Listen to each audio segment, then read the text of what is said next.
बदनावर में उपचुनाव होने को हैं और भाजपा और कांग्रेस दल दोनों सक्रिय होकर राजनीति करने में जुटे हुए हैं। और भाजपा के स्थानीय पदाधिकारियों ने गत दिनों मुख्यमंत्री, प्रदेश अध्यक्ष सहित प्रदेश के बड़े नेताओं से मुलाकात की। तो दूसरी ओर शुक्रवार को कांग्रेस ने भी बदनावर में एक बैठक का आयोजन कर युद्ध स्तर पर रणनीति बनाने की तैयारी की।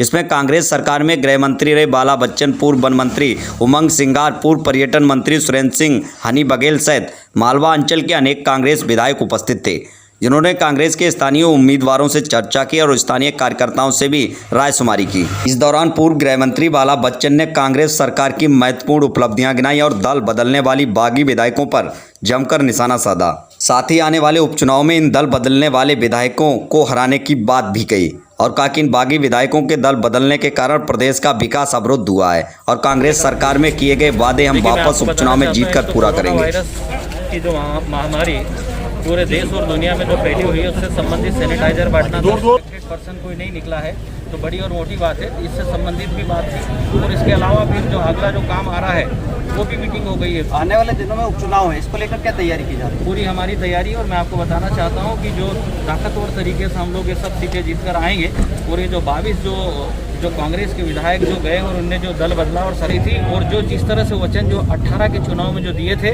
उन वचनों पे काम कर रही थी, कर्जा माफ़ कर रही थी, घर की बिजली 100 यूनिट में बिजली मिल रही थी, इंदिरा गृह योजना के अंतर्गत किसानों की बिजली के बिल हाफ हो गए थे। उसके बाद जो पेंशन 300 से 600 रुपये हो गई थी, मुख्यमंत्री कन्यादान में 51 हज़ार रुपये हो गए थे, गुंडों का सफाया किया जा रहा था, शुद्ध के लिए युद्ध चल रहा था, खान पान में जो मिलावट कर रहे थे मिलावटखोरों के खिलाफ रासुका की कार्रवाई की जा रही थी। तो जनता को लगा है कि कमलनाथ जी जैसी सरकार चलाने वाले मुख्यमंत्री को और टाइम मिलना चाहिए था।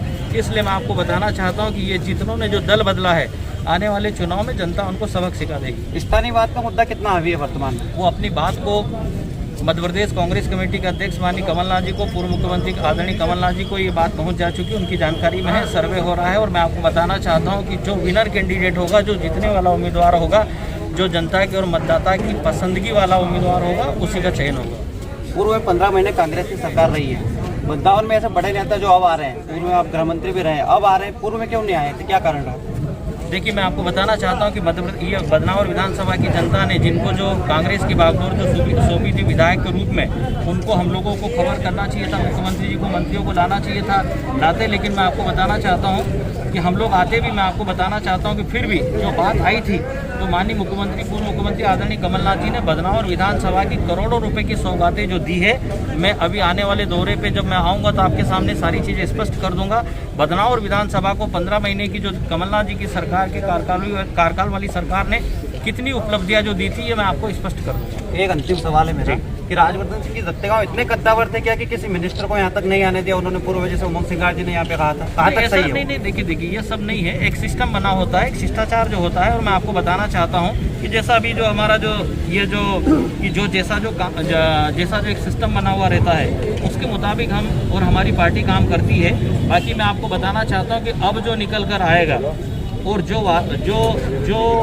काम जो होंगे और जो वचन जो हमने 18 में जो दिए, जो हमारी सरकार को गिर जाने के कारण वो पूरे नहीं हो पाए, वो हम निश्चित करेंगे।